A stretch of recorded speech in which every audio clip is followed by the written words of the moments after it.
Hello दोस्तों, नमस्ते भाई। आपका आपके चैनल एसएससी मार्ग में हार्दिक स्वागत है, अभिनंदन है।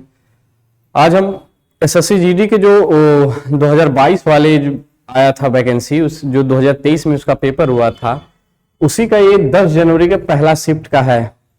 पूरा प्रैक्टिस सेट 10 जनवरी और 2023 में जो एग्जाम हुआ था उसी का ये पहली शिफ्ट का है। सारा का सारा जो 20 क्वेश्चन आए थे, आप इसी से अंदाजा लगा सकते हैं कि कैसे कैसे क्वेश्चन आते हैं एसएससी जीडी में और आपकी तैयारी किस लेवल की है।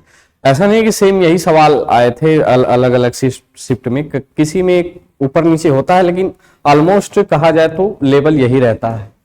तो पहला हमारा जो क्वेश्चन है, 40 और 50 के बीच कितनी अभाज्य संख्याएं हैं? 40 और 50,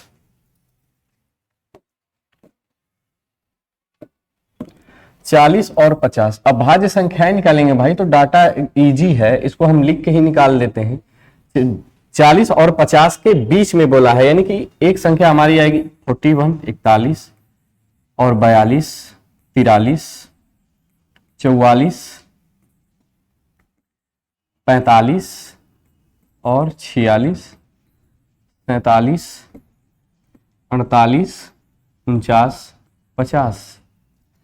इसमें से आप बता सकते हैं कि कौन सी संख्याएं जो है नहीं कटेंगे किसी संख्या से, कि प्राइम नंबर हमको निकालना है। अभाज्य संख्याएं, प्राइम नंबर वह नंबर होता है कि वो संख्याएं जो खुद से, एक से और स्वयं से कटे, बाकी किसी से भी ना कटे, उसी को हम क्या बोलते हैं? अभाज्य संख्याएं या फिर प्राइम नंबर। 50 को भी हटा देते हैं क्योंकि उसके बीच में पूछा है हमसे।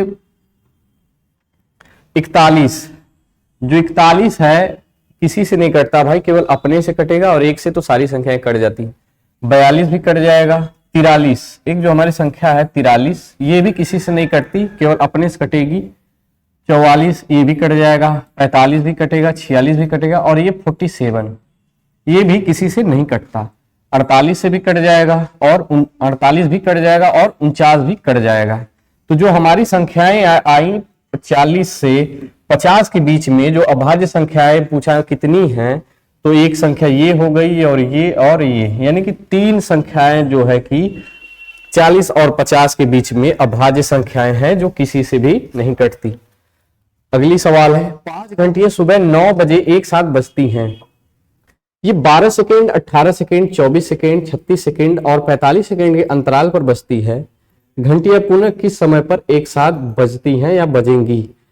तो एक घंटी है भाई, 5 घंटियां हैं, सुबह 9 बजे वो बजी, और पहली घंटी जो बजती है वो 12 सेकेंड, और दूसरी जो 18 सेकेंड, 24 सेकेंड, 36 सेकेंड, ये आपस में अंतराल पे बजती हैं। तो यही पूछा कि ये जो 9 बजे बजी हैं पांचों घंटियां, वो पुनः दोबारा किस टाइम पे एक साथ बजेंगी? तो ये कभी भी बज सकती हैं। तो इसमें क्या किया जाता है भाई, जो इनका अंतराल वाला समय दिया रहता है, इसका हम क्या ले लेते हैं? एलसीएम ले लेते हैं। क्या ले लेते हैं भाई? एलसीएम ले लेते हैं। कितना दिया है? 12, 18 और 24, 36 और 45। इसका जब हम एलसीएम लेंगे भाई, तो एलसीएम इनका आएगा कितना? एलसीएम आएगा इसका 360। कितना आएगा? 360। यानी कि 360 सेकेंड बाद घंटियां पुनः एक साथ बजेंगी। 360 सेकेंड बाद घंटियां पुनः एक साथ बजेंगी। लेकिन हमारा जो दिया है वो 9:05, यानी समय मिनट में दिया है। पहली घंटी 9 बजे बजी थी, मतलब कि कहने का कि जो सारी पांचों घंटियां थी वो 9 बजे एक साथ बजी थी, तो आगे वो 360 सेकेंड बाद बजेंगी। तो हम क्या करेंगे, इसको भी मिनट में बदल देंगे। मिनट में बदलने के लिए क्या करते हैं? 60 से डिवाइड कर देते हैं। कितना बचेगा भाई? 6। कितना आया? 6। यानी कि 6 मिनट बाद, 6 मिनट बाद, मतलब कि 6 मिनट, 9:06 पे जो पांचों घंटियां हैं एक साथ दोबारा बजेंगी। किस पे बजेंगी? 9:06 पे, और वो भी कब? सुबह 9:06 AM पे। जो हमारा तीसरा क्वेश्चन है, ए अपने वेतन का 45% भोजन पे खर्च करता है और अपने वेतन का 5% वृद्धा आश्रम में दान कर देता है। वह भोजन तथा वृद्धा आश्रम पर कुल 28,500 रुपए खर्च करता है। तो ए की आय क्या होगी? 45% उसने क्या किया भाई कि भोजन पे खर्च कर दिया और 5% दान दे दिया, वो भी वृद्धा आश्रम में। तो 45 और 5 कितना हो गया? 50% क्या किया उसने? टोटल खर्च कर दिया है। और 50% जो खर्च किया है उसने, उसी का जो हमें मान दिया है, जो क्या दिया है भाई? 28,500 रुपए वह भोजन तथा वृद्धा आश्रम में। यहां परसेंटेज में दिया है 45 और 5%, यहां टोटल रुपए में खर्च दिया है 28,500 रुपए। यानी हम कह सकते हैं कि जो उसने टोटल 50% खर्च किया है, जो उसने टोटल 50% खर्च किया है, मतलब कि आदमी अपनी कमाई करता है वो भी कितने परसेंट? 100% आदमी अपनी कमाई करता है। तो 100% में से क्या किया है? 50% खर्च कर दिया है। यही 50% किसके बराबर भाई? 28,500 के क्या है? बराबर है। 28,500 के क्या है? बराबर है। 50% की वैल्यू 28,500 दी है। हमसे क्या पूछिए भाई? ए की आय बताइए। ए की आय बताइए। क्या पूछा है कि ए की आय बताइए।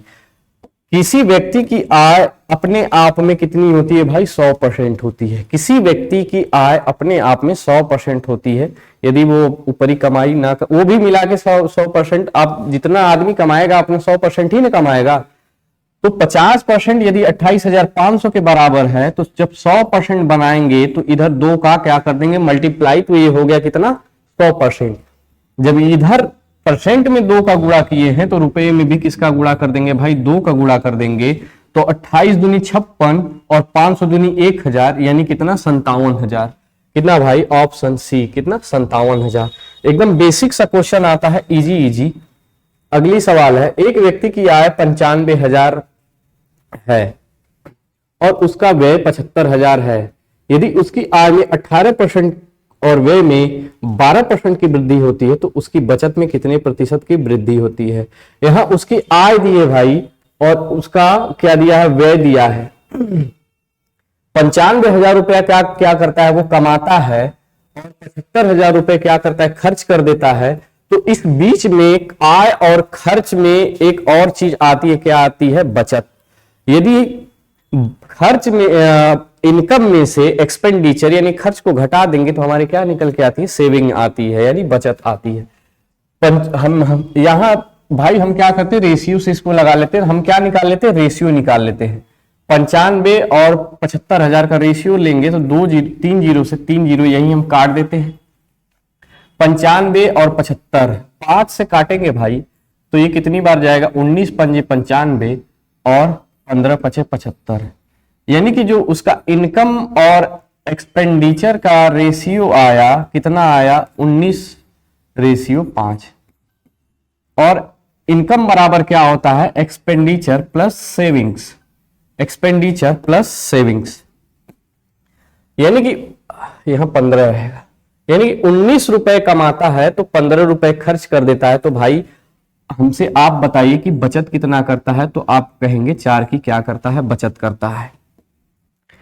उसके बाद यहां डाटा जो दिया है 18% इनकम, यानी 18% उसकी इनकम क्या हुई भाई? बढ़ गई। और व्यय में वृद्धि हुई, यानी जो उसका खर्च बढ़ा वो कितना बढ़ा? 12% बढ़ा। परसेंटेज निकालेंगे तो ये जो डाटा हमारा है कैलकुलेटिव हो जाएगा, यानी कि हमें दिक्कत करेगा। तो हम क्या करते हैं कि दोनों हर जगह अगर जोड़ देंगे, हम दो जीरो बढ़ा देंगे, यानी 1900 कर देंगे, यहाँ 1500 कर देंगे और यहाँ 400 कर देंगे। तो इसके रेशियो पे ना कोई इसके रेशियो पे फर्क आएगा, ना ही इसके जो बराबर वैल्यू है कि 1900 और ये 1500 प्लस 400 दोनों क्या है? 1900 क्या होगी? बराबर हो गई। तो क्या बोला है आगे भाई की उसकी आय में 18% की वृद्धि और व्यय में 12% की वृद्धि होती है। तो उसकी बचत कितने प्रतिशत बढ़ी होगी? उसकी बचत कितने प्रतिशत बढ़ी? पहला जो सवाल है उसका जो पहला है क्या है कि उसकी आय में 18% की क्या हो गई? वृद्धि हो गई। तो 1900 में 18% की वृद्धि हो गई। 1900 में 18% की वृद्धि हो गई तो 1900 इंटू 18% इतना क्या हो गया भाई? वृद्धि हो गया। तो 2 जीरो से 2 जीरो काट देंगे। 18 9 162 के 2, 18 एकम 18 और 18 16 कितना होता है भाई 34। यानी कि उसकी जो आय बढ़ी है वो कितना बढ़ गई है भाई 300। जो उसकी आय बढ़ी है वो कितना बढ़ी है 342 रुपए क्या हो गई है, बढ़ गई है। और क्या बोला कि उसके व्यय में 12% की वृद्धि होती है। उसका जो व्यय है वो कितना है 12%। तो व्यय उसका कितना था 1500। तो 1500 पे क्या हुआ भाई कि 12% उसका व्यय बढ़ गया। 20 से 20 काट देंगे, 12 25 60 और 12 कम 12 और 12 में 6 जोड़ेंगे, कितना आएगा भाई 18। यानी उसका जो खर्च है कितना बढ़ गया भाई, तो 180 रुपए क्या हो गया, बढ़ गया।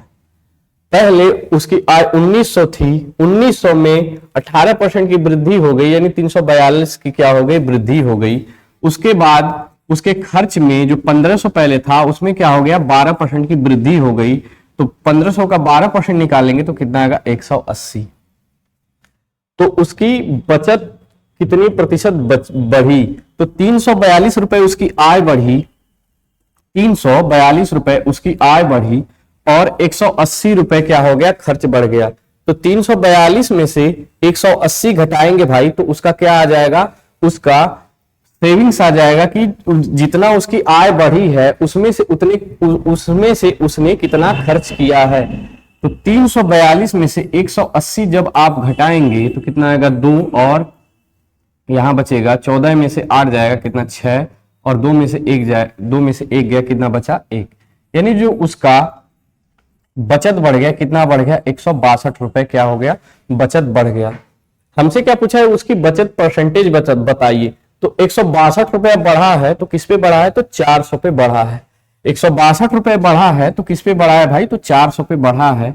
तो 162 और जिस पे बढ़ा रहता है हमारी वो बेस वैल्यू कहलाती है, तो वो कहां लिखेंगे, नीचे लिखेंगे इनटू 100%।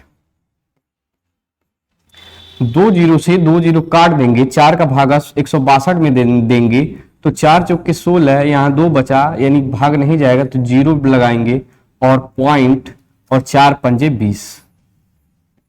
यानी जो उसकी बचत बढ़ी, कितना बढ़ी भाई 40.5% क्या हो गई, उसकी बचत बढ़ गई, जो कि ऑप्शन डी करेक्ट है। आगे बढ़ते हैं।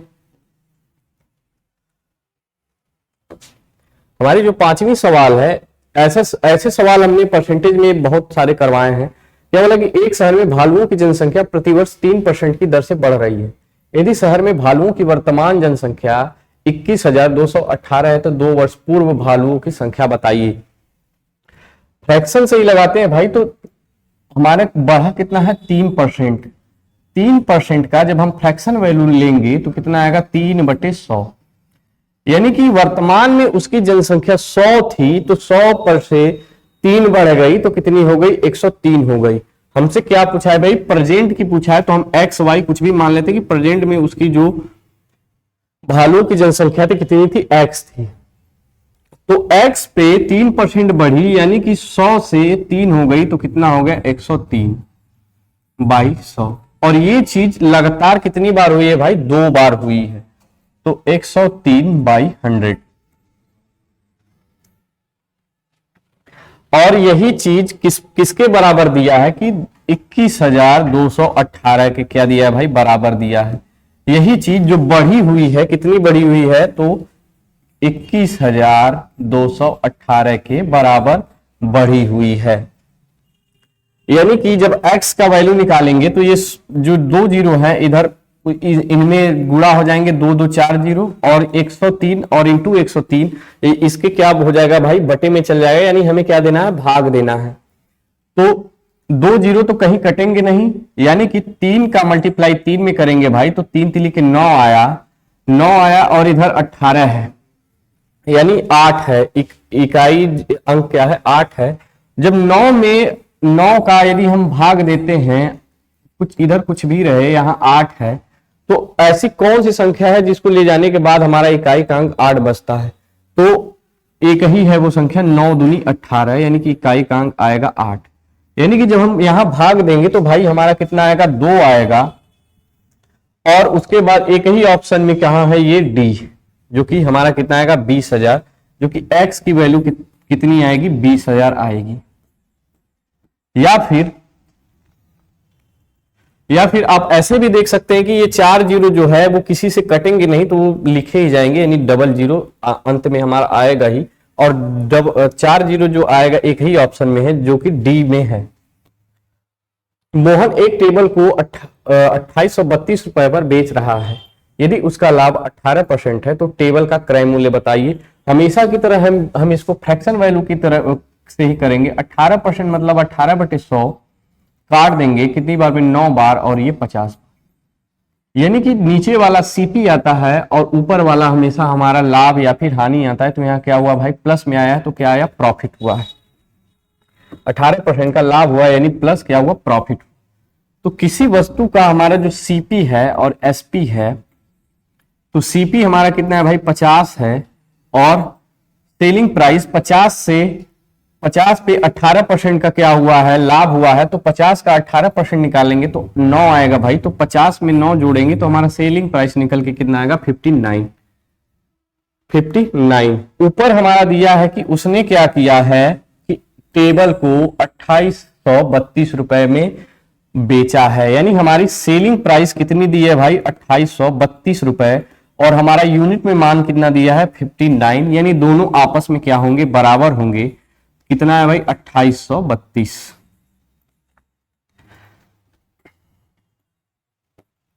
हम भाग देंगे तो लगभग 59 का भागा 283 में देंगे तो 5 चौके 20, अगर 5 बार ले जाएंगे तो 5 9 45 और 50 25 25 4 29 नहीं जाएगा। कितनी बार जाएगा भाई, 4 बार में जाएगा।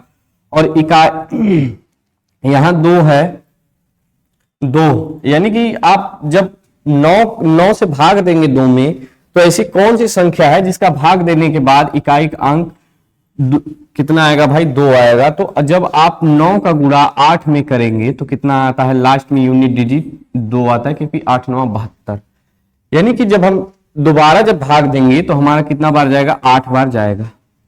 तो 59 2832 के कितने गुने के बराबर है, तो 48 गुने के बराबर है।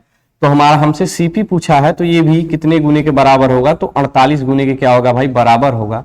1 0, 5 का गुणा 8 में करेंगे 40, और 5 का गुणा 4 में 20, 20 और 4 24, यानी कि जो हमारा कॉस्ट प्राइस यानी क्रय मूल्य आएगा, जो हमसे पूछा था, कितना आएगा, 2400 आएगा, जो कि ऑप्शन डी करेक्ट है। एक दुकानदार अपनी वस्तुओं पर 40% की छूट देता है, उसके बाद भी 20% का लाभ अर्जित करता है। 2400 रुपए अंकित मूल्य वाली एक वस्तु के लिए दुकानदार कितना क्रय मूल्य भुगतान करता है।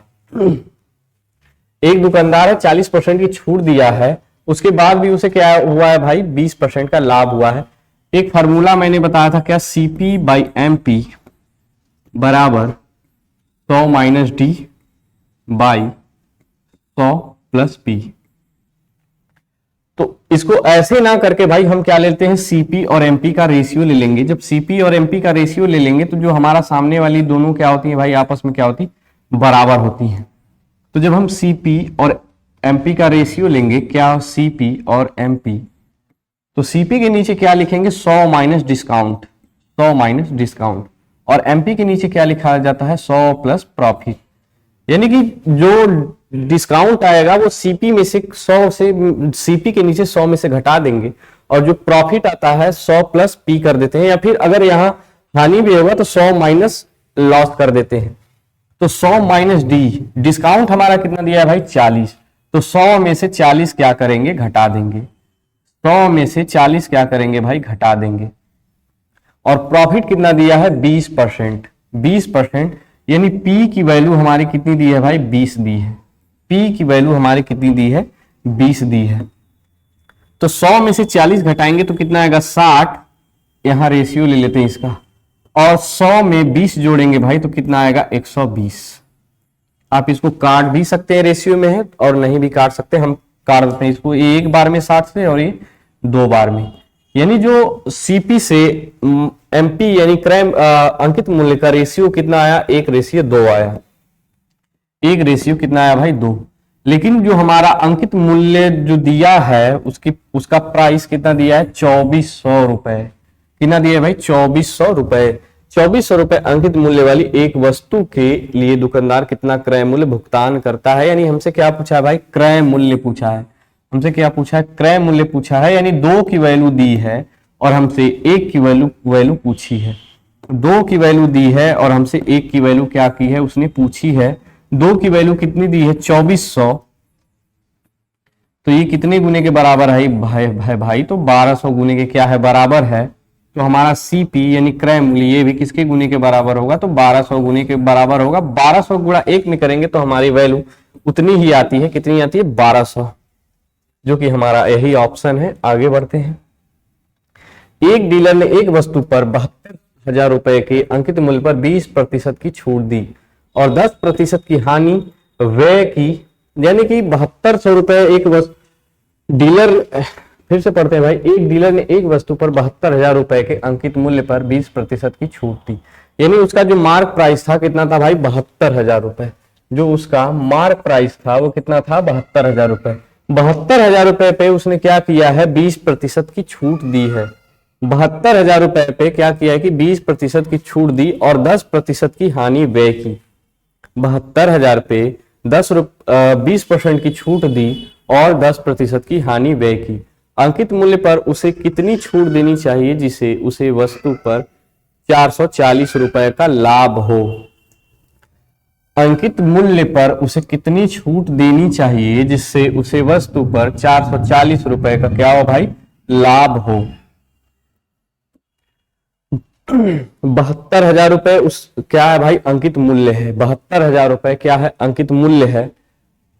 उस पे 20% की छूट दी, यानी जो बेचा जब उसने तो क्या किया, 20% की छूट दी, फिर भी उसने क्या किया, 10%, उसको क्या हुआ, 10% की हानि हो गई। जब उसने 20% की छूट दी तो क्या हुआ कि उसे 10% की हानि हो गई। यहाँ छूट कितना दिया है, 20%। हम डायरेक्ट उसी से निकाल लेते हैं भाई, क्या निकाल लेते हैं, डायरेक्ट क्रय मूल्य ही निकाल लेते हैं। तो जो मैंने बताया था कि सीपी और एमपी, सीपी हमारा कितना आएगा, 100 माइनस डी, और ये कितना आएगा भाई, 100 प्लस पी। 100 माइनस डी और 100 प्लस पी। तो 100 में से डी यानी कितना दिया है, डी का मान भाई 20, तो 100 में से 20 घटाएंगे तो कितना आएगा, 80। 100 में से 20 घटाएंगे तो कितना आएगा, 80। और यहां 100 प्लस पी या फिर माइनस है तो क्या ले लेंगे भाई, -10। क्या ले लेंगे, -10। तो 100 में से 20 घटाए तो कितना है भाई, 80, और 100 में से 10 घटाए तो कितना आ गया, 90। यानी कि कॉस्ट प्राइस और मार्क प्राइस का रेशियो कितना आ गया, 8:9। मार्क प्राइस और कॉस्ट प्राइस का रेशियो यानी क्रय मूल्य और अंकित मूल्य का रेशियो कितना आ गया, 8:9। 8 रेशियो कितना है भाई, 9। लेकिन इस 9 की वैल्यू कितना दी है, 72,000। 9 की वैल्यू जो दी है, हमारा अंकित मूल्य कितना दी है, 72,000। जो 9 की वैल्यू दी है किसके बराबर दी है भाई, 72,000। यानी जब हम 9 का मान रखेंगे कितना, 72,000, तो 9 का वैल्यू कितना दी है भाई, 72,000। तो ये कितने गुने के बराबर है, तो 9 8 72 और 3 0, यानी कि 8,000 गुने के बराबर है। तो हमारा जो कॉस्ट प्राइस यानी क्रय मूल्य भी किसके गुने के बराबर होगा, तो 8 गुने के क्या होगा भाई, बराबर होगा, यानी 64,000 रुपए। क्या भाई, 64,000 रुपए। उसके बाद क्या बोला है कि भाई उसे 440 रुपए का लाभ हो, यानी उसे कितनी छूट देनी चाहिए कि उसे 440 रुपए का लाभ हो। तो 64,000 रुपए की वस्तु है उसकी, 440 रुपए लाभ कमाना है तो उसे बेचना कितने में होगा, तो 440 लाभ क्रय मूल्य में ऐड कर देंगे तो कितना आएगा भाई, 64,440 रुपए। यानी उसे बेचना कितने में होगा, तो 64,440 रुपए में बेचना होगा। और उसे छूट देनी होगी, तो कितनी छूट देनी होगी, 440 का लाभ हो तो 72,000 रुपये क्या देनी होगी, उसको छूट देनी होगी। तो 72,000 में से हम क्या करेंगे भाई, 72,000 में से यानी जब हम परसेंट डिस्काउंट निकालते हैं तो क्या करते हैं कि मार्क प्राइस में से सेलिंग प्राइस घटा के, और बेस किसको मानते हैं, तो हम उसको मार्क प्राइस को बेस मानते हैं। यानी 72,000 में से 72,000 में से क्या करेंगे, 64,440 घटा देंगे, माइनस 64,440। जब आप इसको घटाएंगे तो कितना आएगा भाई 0, और यहां बचेगा 10, 10 में से 4 गया, कितना बचा 6, और यहाँ 9, 9 में से 4 घटाएंगे, कितना बचेगा 5, और यहाँ 1 बचा यानी 11, 11 में से 4 घटाएंगे, कितना बचेगा 7। यानी उसको पैसे में 7,560 रुपए का क्या करना होगा, केवल डिस्काउंट देना होगा, यदि उसको 440 रुपए का लाभ लेना है तब। और किस पे लेना, किस पे डिस्काउंट यदि देना है भाई, तो किस पे देना है, तो 72,000 रुपए पे क्या करना होगा, उसे डिस्काउंट देना होगा इंटू 100%। 3 जीरो से 3 जीरो हम क्या करेंगे, काट देंगे, उसके बाद भाग देंगे भाई, तो 9 से ये भी कट जाएगा और 9 से ये भी कट जाएगा, तो ये 9 से कितनी बार में कटेगा, 9 8 72 और 3 बचा यानी 36, 9 चौके 36। अब इसमें भाग देंगे तो 9 8 72 यानी कितना आया, 84/8। जब इसको भाग देंगे भाई तो 8 दहा में 80, 8 दहा में 80 और 4 बचा और 0.5 बार, यानी 10.5% उसको डिस्काउंट देना होगा। यदि 64,000 पे उसे 440 का लाभ लेना होगा तब कितना देना होगा भाई, 10.5% डिस्काउंट देना होगा। किस पे देना होगा, 72,000 पे देना होगा, यदि उसे 440 रुपए का लाभ कमाना है तब। दिव्या ने एक कार 3,50,000 रुपए में खरीदी और 4,35,000 रुपए में बेची, उसका लाभ प्रतिशत ज्ञात कीजिए। हम क्या करेंगे भाई, इसका ऊपर ऐसे में क्या करेंगे, लड़के बहुत सारे क्या करते हैं, इसको घटा देते हैं, लेकिन हम क्या करेंगे, यहीं पे इसका रेशियो ले लेंगे। क्या ले लेंगे भाई, रेशियो ले लेंगे। 3 जीरो से 3 जीरो काट देंगे, और किससे कटेगा, पहले 5 से काटते हैं, 5 सत्ते 35 यानी 70, और रेशियो, और 5 अट्ठे 40 और 5 सत्ते 35। अब किसी से कटेगा, अब नहीं कटेगा। तो 70 की वस्तु थी, 87 में उसने बेच दिया, तो कितने का लाभ हुआ भाई, तो 17 का लाभ हुआ। और किस पे लाभ हुआ, तो 70 पे लाभ हुआ उसे इंटू 100%। 1 जीरो से 1 जीरो काट देंगे तो कितना हो गया, 170/7। जब भाग देंगे हम तो 7 दूनी 14, और कितना बचा, 3 बचा, तो 7 चौक 28, लगभग 24। और एक ही ऑप्शन में दिया है 24.3, यानी हमारा कितना आएगा, 24.3% उसको क्या देना होगा भाई, उसका क्या हुआ, लाभ हुआ। कितना हुआ, 24.3% उसका क्या हुआ, लाभ हुआ। 8,000 रुपए की राशि पर 10% वार्षिक ब्याज दर पर ब्याज के वार्षिक रूप से चक्रवृद्धि होने पर कितने समय में वर्षों में, कितने समय में, ये वर्ष दिया है इसका कि वर्ष में हुआ है, 1,17,128 रुपए हो जाएगी। 10% वार्षिक ब्याज दर दिया है, 10% की फ्रैक्शन वैल्यू में हम जब बदलेंगे भाई तो कितना आएगा, 1/10, यानी 10 रुपए उसका मूलधन, 10 रुपए उसका मूलधन है, तो 10% लाभ उसको लेना है, तो कितना आएगा, 1 रुपए क्या होगा, उसका लाभ होगा। यानी कि 10 रुपए यदि उसका अमाउंट है तो 11 रुपए क्या, 10 रुपए उसका यदि धन है, क्या बोलते हैं उसको, प्रिंसिपल। यदि 10 रुपए प्रिंसिपल है तो उसका अमाउंट कितना आएगा भाई, 10 रुपए पे 1 का लाभ हुआ है तो कितना आएगा, 11। और उसके बाद यहां उसकी राशि दी है, कितना दी है, 80,000। उसकी राशि जो दी है कितना दी है, 80,000, और अमाउंट जो उसका दिया है कितना दिया है, 1,17,128 रुपए। इसको जब हम काटेंगे भाई तो 8 से दोनों 8 एकम 8 और 8 से 48, ये भी 8 से कट जाएगा और ये भी 8 से क्या होगा, कट जाएगा। तो काटेंगे तो ये 10,000 बार में, और ये जब इसको काटेंगे तो 8 एकम 8 और कितना बचा भाई, 3 बचा, तो 8 चौके 32 और कितना बचा, 5 बचा, 8 6 48, फिर 3 बचा, तो 8 चौके 32 और 8 एकम 8। आप जो ये हमारा समय निकालना है, ये जो पहला समय आएगा 10 पावर 1 और ये कितना आएगा, 11 पावर 1, यानी कि जब ये 10 और 11 के फॉर्म में है तो ये दोनों भी हमारे 11 के फॉर्म में बन जानी चाहिए। तो जब हम इनको बनाएंगे भाई तो ये 10,000 है, यानी कि 10 के पावर 4 आएगा। कितना आएगा? 4 आएगा।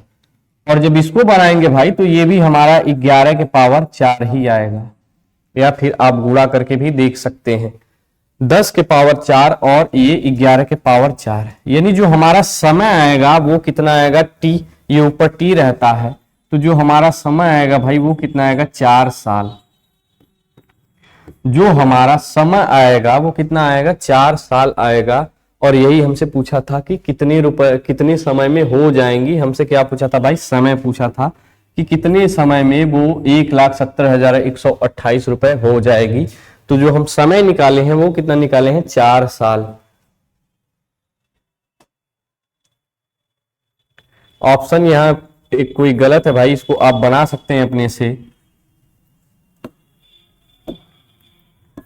कितना आएगा? 4 साल। यदि यहां हमारा छमाही में दिया होता तो समय 4 साल आया है, तो छमाही में जब हम निकालेंगे इसको तो वहां 4 छमाही देता है, यानी जब हम साल में बदलते तो हमारा 2 साल आता, तो ऑप्शन सी सही होता। लेकिन यहाँ वर्षों में ही दिया है तो हमारा समय कितना आएगा? 4 साल। और ऑप्शन डी को ही हम बना लेते कितना? 4 साल।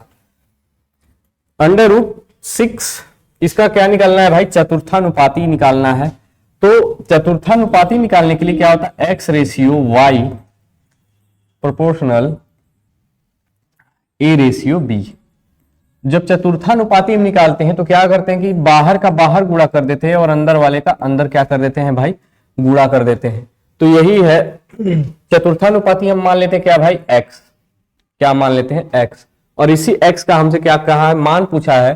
तो बाहर वाले का क्या करेंगे? बाहर गुणा करेंगे तो कितना आएगा भाई? √6x बराबर, अंदर वाले का अंदर गुणा कर देंगे, यानी √8 इंटू √21। x का वैल्यू जब निकालेंगे तो √6 इसके क्या कहां चला जाएगा भाई? बटे में चला जाएगा। तो क्या लिख देते हैं यहां? √6। आप इसको कैसे काटेंगे उसको हम बताते हैं। इसको आप क्या लिख सकते हैं? √4 इंटू √2 और इसको √7 इंटू √3। ये बटे में इसको क्या लिख सकते हैं? √2 इंटू √3।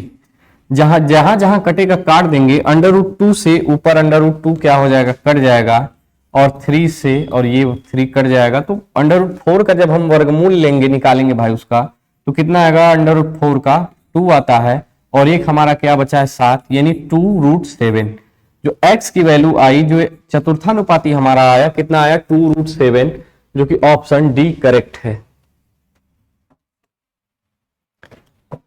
12वीं हमारी जो सवाल है, x ने कुल 1800 रुपए में 40 पेंसिल खरीदी और 180 रुपए में 2 दर्जन पेन खरीदे। एक पेन और एक पेंसिल के मूल्य के बीच का अंतर बताइए।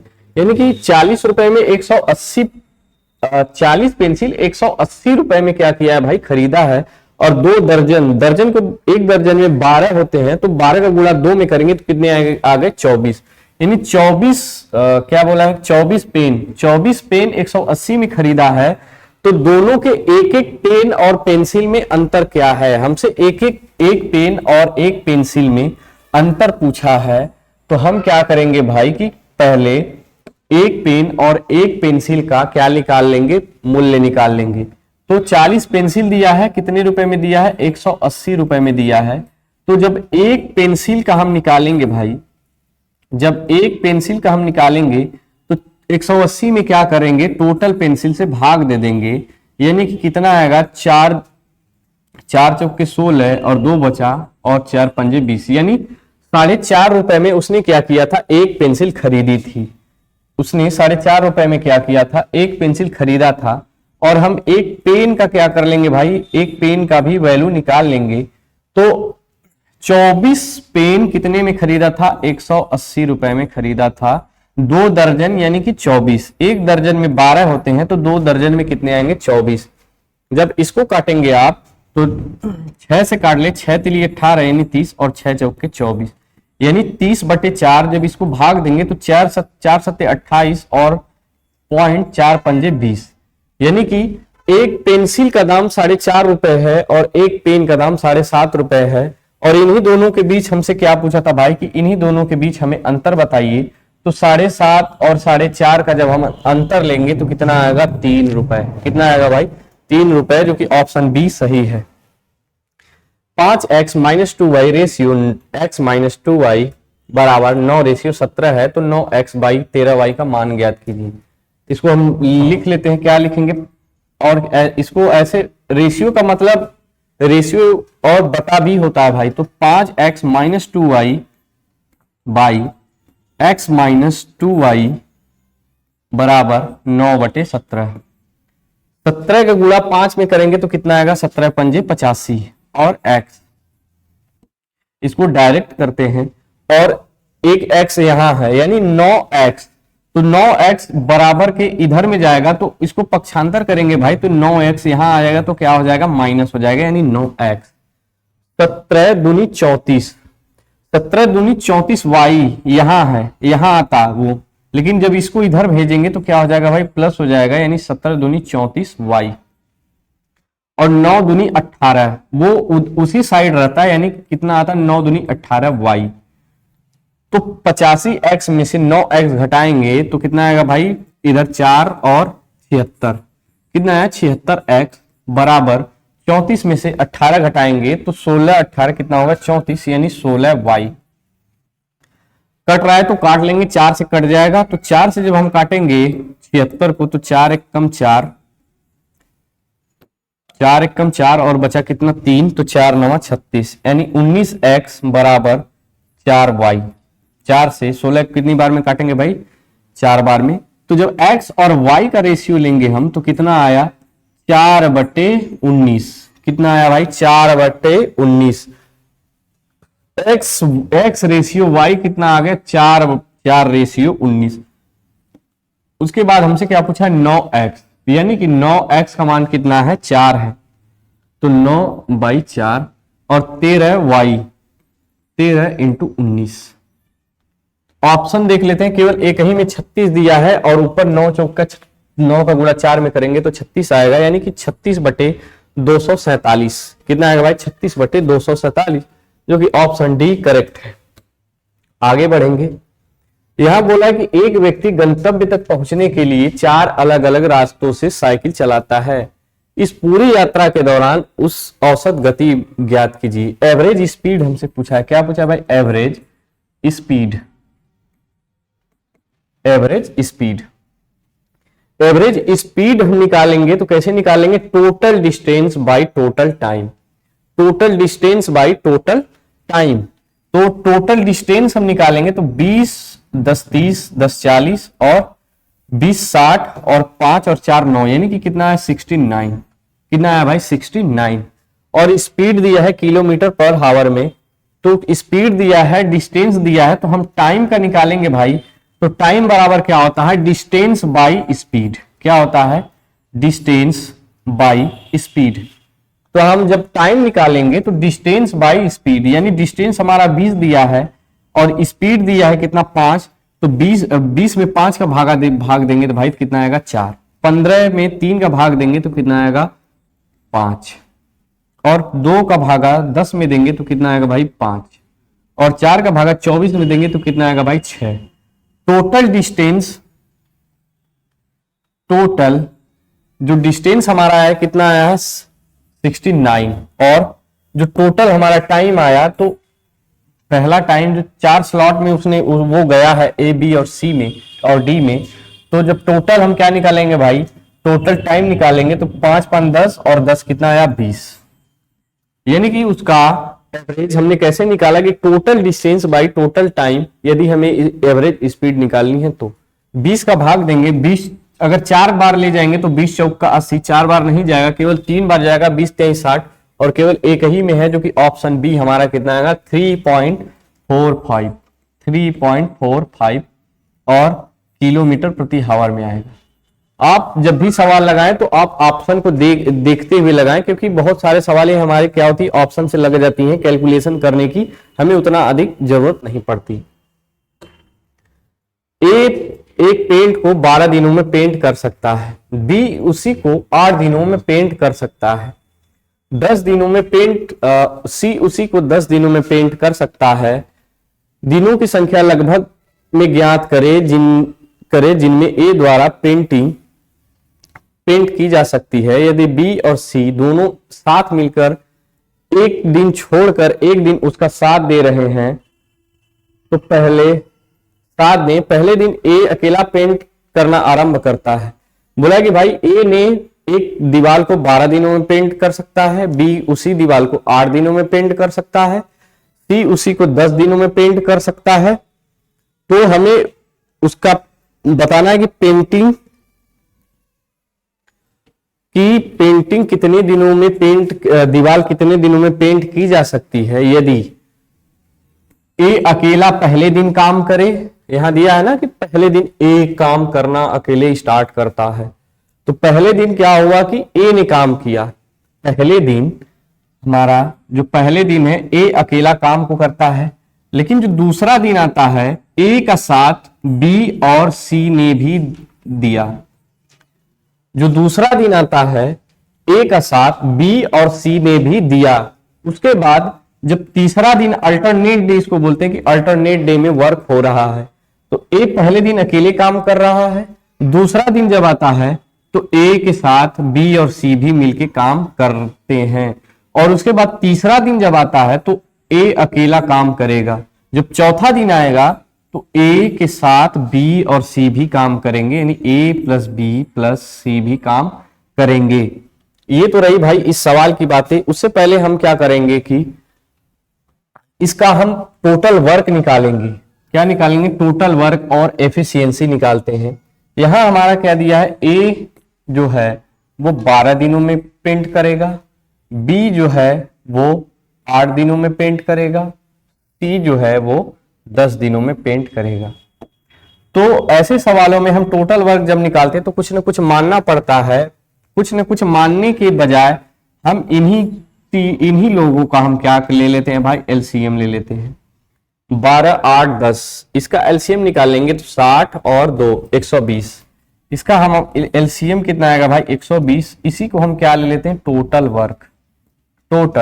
वर्क। उसके बाद हम क्या करते हैं भाई, तीनों का एफिशिएंसी निकालते हैं। क्या निकालते हैं? एफिशिएंसी यानी कार्य क्षमता की। ये कार्य क्षमता उसे कहते हैं कि आप एक दिन में कितना कार्य कर सकते हैं। तो 12 दिन में ये 12 दिनों में काम कितना कर रहा है, 120 यूनिट काम कर रहा है। ये 12 दिनों में 120 यूनिट काम कर रहा है। तो एक दिन का निकालेंगे तो टोटल वर्क में से और टोटल डे को क्या कर देंगे, भाग दे देंगे। तो कितना आएगा भाई 12 दहा में 120। क्या करते हैं, टोटल जो दिन है उसमें टोटल वर्क से क्या कर देते हैं, भाग दे देंगे। तो कितना आएगा 12 दहा में 120 और 8 का भागा 120 में देंगे तो कितना आएगा भाई 15 वाट है 120, यानी कितना आया 15। जो बी का एफिशिएंसी आया कितना आया 15 और सी 10 दिनों में कर रहा है, 10 दिनों में 120 काम कर रहा है। तो एक दिनों में कितना काम करेगा, तो 120/10 यानी कि 12। एक दिन में 12 यूनिट काम करेगा। तो हमसे पूछा है, क्या पूछा है भाई कि यदि ए पहले दिन काम कर रहा है, दूसरे दिन ए के साथ बी और सी दोनों काम कर रहे हैं, फिर तीसरे दिन ए अकेले काम करेगा, चौथे दिन यानी कि अल्टरनेट डे पे काम कर रहे हैं वो तीनों।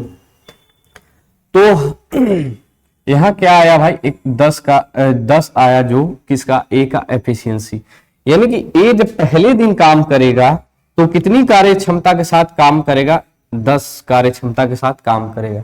जब दूसरा दिन आता है यानी दूसरा दिन वह दिन है कि जब ए के साथ बी और सी दोनों मिलकर काम करेंगे।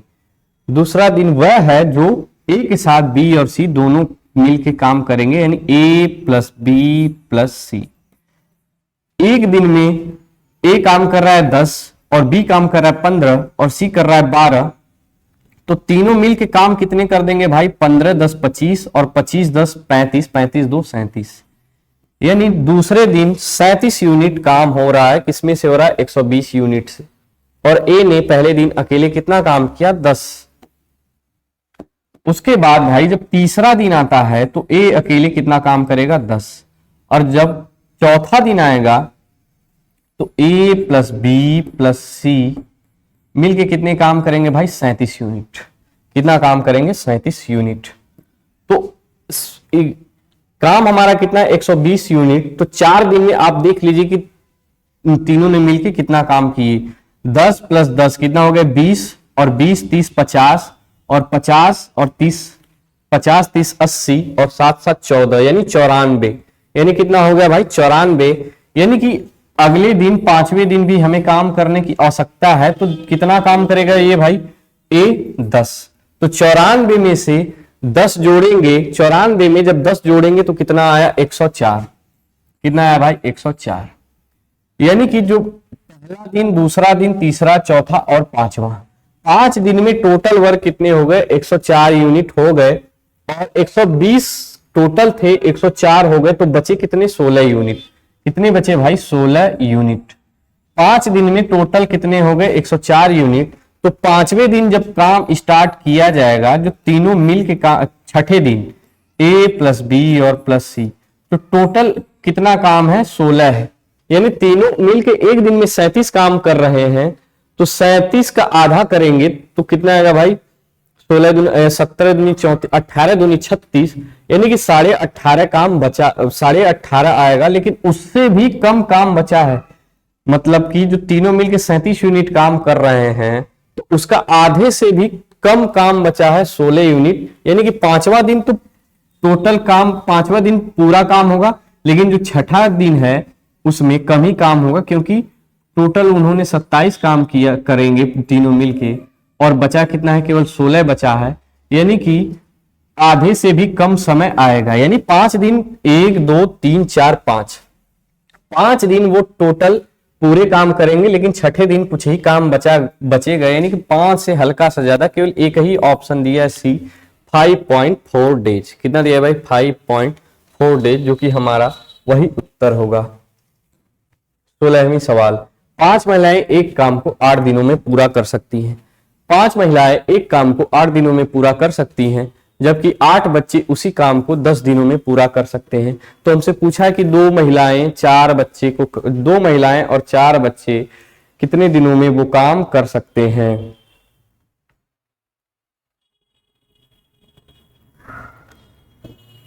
पांच महिलाएं एक काम को 8 दिनों में कर सकती हैं, यानी कि 5 वुमेन इंटू 8 डेज किसके बराबर है भाई, उसी काम को दोनों कर रहे हैं। 5 महिलाएं भी कर रही हैं और 8 बच्चे भी कर रहे हैं। तो 8 चिल्ड्रेन, और कितने दिनों में कर रहे हैं 10 दिन में कर रहे हैं। तो जब इनका हम क्या लेते हैं भाई रेशियो लेते हैं एफिशिएंसी निकालने के लिए। तो जब रेशियो लेंगे तो 8 से 8 कटेगा, और 5 से कितनी बार में कटेगा 2 बार में।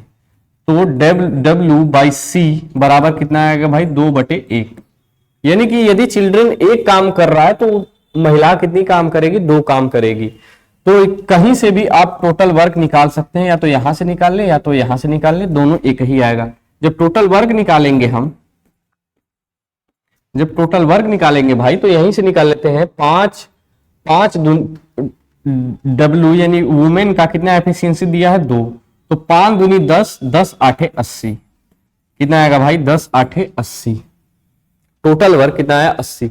अगर आप यहां से निकालेंगे तो 8 और C का यानी चिल्ड्रन का एफिशिएंसी कितने दिया 1 दिया है, तो 8 एकम 8 यानी 8 और गुणे 10, 8 10 में 80, दोनों क्या आया भाई बराबर ही आया।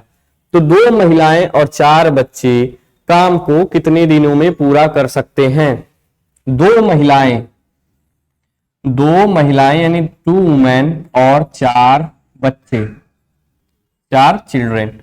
तो 2 महिलाएं कितनी एफिशिएंसी के साथ काम करेंगी भाई, तो 2 एफिशिएंसी के साथ काम करेंगी, यानी कार्य क्षमता प्लस 4 चिल्ड्रेन है यानी 4 बच्चे हैं, कितनी एफिशिएंसी के साथ काम करेंगे, तो 1 एफिशिएंसी के साथ काम करेंगे।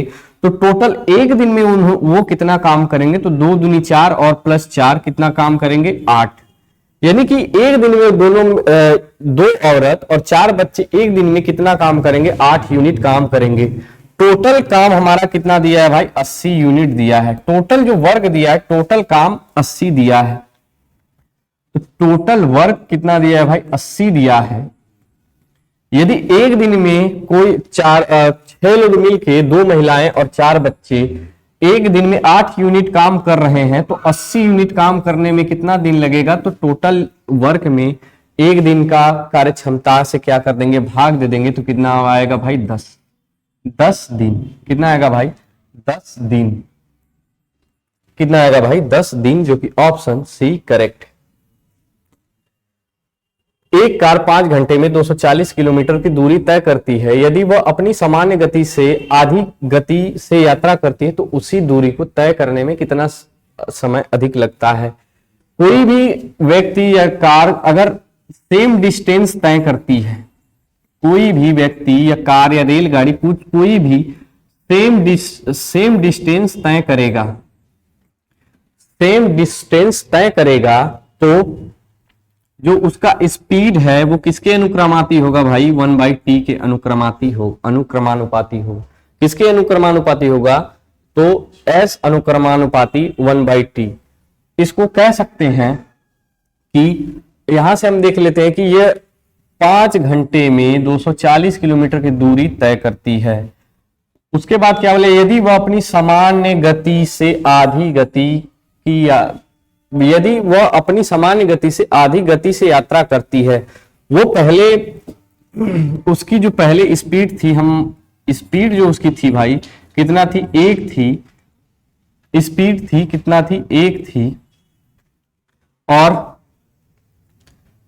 वो यदि वह अपनी सामान्य गति से आधी गति से यात्रा करता है, उसकी जो स्पीड कितना थी,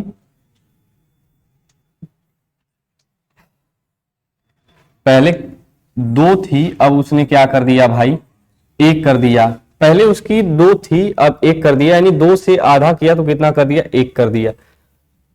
पहले उसकी स्पीड 2 थी, या फिर उसकी पहले स्पीड जो नॉर्मल थी उससे 2 आधा कर दिया, तो आधा 2 का आधा कर देंगे तो कितना आ जाएगा, 1 आ जाएगा। जब डिस्टेंस हमारा नियत रहता है, यानी डिस्टेंस सेम रहता है, यानी उतनी ही दूरी होती है, तो हमारा टाइम इसके क्या हो जाता है, रिवर्स हो जाता है। यानी कि पहले 2 की स्पीड थी तो समय 1 लग रहा था, अब स्पीड उसकी 1 है तो समय कितना लगेगा भाई, 2 लगेगा। समय कितना लगेगा भाई, 2 लगेगा। तो हमसे पूछा क्या है कि वो फालतू जो समय लगा है उसको कितना लगा है, तो उसी दूरी को तय करने में कितना अधिक समय लगा है, जो फालतू समय लगा है। तो फालतू समय कितना लगा है भाई, तो समय 1 से कितना हो गया है, 2 हो गया, यानी 1 उसको क्या हुआ है, फालतू समय लगा है, 1 उसे क्या लगा है, फालतू समय लगा है। तो पहले जो टाइम था उसका कितना दिया था, 5 घंटे। पहले टाइम था उसका कितना दिया था, 5 घंटा। यदि 1 की वैल्यू 5 घंटे है तो इस 1 की वैल्यू भी कितने घंटे होगी भाई, 5 घंटे होगी। कितने घंटे होगी, 5 घंटे ही होगी। यानी उसको फालतू समय कितना लगेगा, 5 घंटा लग जाएगा। कितना लग जाएगा भाई, 5 घंटा फालतू समय लग जाएगा, जो कि ऑप्शन सी करेक्ट है। एक व्यक्ति स्कूटर द्वारा 64 किलोमीटर की चाल से एक निश्चित दूरी तय करता है, वह साइकिल चलाकर 16 किलोमीटर की चाल से प्रारंभिक स्थान पर लौट आता है, तो पूरी यात्रा के लिए औसत चाल। ऐसे सवालों में जब हम औसत चाल निकालते हैं तो क्या फार्मूला होता है भाई, 2x plus Y, 2x Y by x plus Y. तो 2x वाई, x कितना दिया हमारा 64 दिया है, और y कितना दिया है 16 दिया है, और बाई x प्लस वाई यानी 64 प्लस 16 कितना आएगा भाई 80। जब इसको काटेंगे हम तो 16 पंजे 80, 64 का गुणा 2 में करेंगे तो कितना आएगा, 2 चौके 8 और 2 छक्का 12, यानी 128/5। जब भाग देंगे हम इस तो 5 दूनी 10, 5 दूनी 10, और कितना बचा 28, तो 25, और फिर कितना बचा भाई 3, तो 5 छक्का 30 किलोमीटर पर हावर। कितना आएगा भाई 25.6 किलोमीटर पर हावर, जो कि ऑप्शन ए करेक्ट है। आगे बढ़ते हैं। 9 सेंटीमीटर त्रिज्या और 15 सेंटीमीटर ऊंचाई वाले एक शंकु को पिघलाकर 45 सेंटीमीटर ऊंचाई का एक बेलन बनाया गया। क्या बनाया गया भाई, बेलन बनाया गया। 9 सेंटीमीटर त्रिज्या और 15 सेंटीमीटर ऊंचाई वाले एक शंकु को पिघलाकर 45 सेंटीमीटर का एक बेलन बनाया गया। शंकु, ये होता है भाई हमारा शंकु, और ये बेलन।